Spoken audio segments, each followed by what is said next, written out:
पुरी जिला काकड़पुर अधिष्ठात्री देवी मां मंगलांक आद्य नीलास्थली देउली मठरे जगन्नाथ 5 रात्र महाप्रभु जगन्नाथ 24 बेश दर्शन करने स्कंध पुराण अंतर्गत श्री पुरुषोत्तम क्षेत्र महात्मा पारायण और प्रवचन आरंभ होइछि।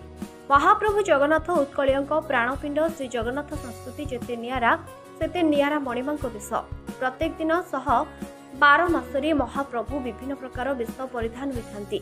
महाप्रभु 24 बेश दर्शन करने भव्य आयोजन करा जाउछि। महाप्रभु द्वारपीठर आरंभ कर दिनचर्या वर्ष तमाम विभिन्न यात्रार बेश करा जाइछि। महाप्रभु संबंध में किछि ज्ञान अर्जन करने सहित महाप्रभुकर केउं दिन केउं बेश हुए साधु सन्थों द्वारा प्रवचन अनुष्ठित करा जाइछि। संपूर्ण आध्यात्मिकमय उक्तिपूर्ण परिवेश होइछि।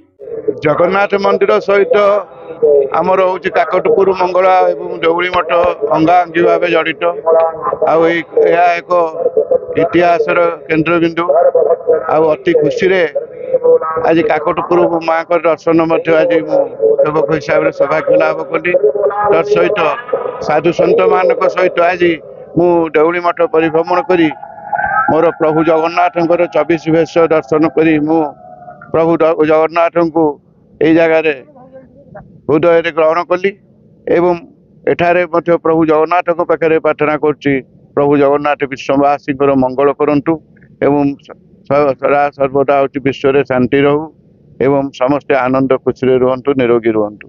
जय जगन्नाथ। जगन्नाथ सहित देउली मठर संपर्क गोटे एंतुड़ीशालार संपर्क सहित माने यही ही महाप्रभुंकर दारु चयन होता है माँ मंगलांकर आशीर्वाद।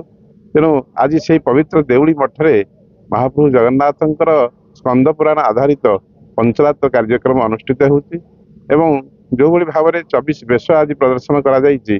तेणु समस्त भक्त मानक एक आकर्षण केन्द्र साजिछि। तेणु निश्चित भाव में भक्त मैंने ए उपकृत हेबे, महाप्रभु जगन्नाथ प्रति आप्यायित हेबे। महाप्रभुंकर आशीर्वाद आम समस्त मंगल विधान करंतु। जय जगन्नाथ। देउली मठ कोणार्करू Prakash Kandi report HR TV Odia.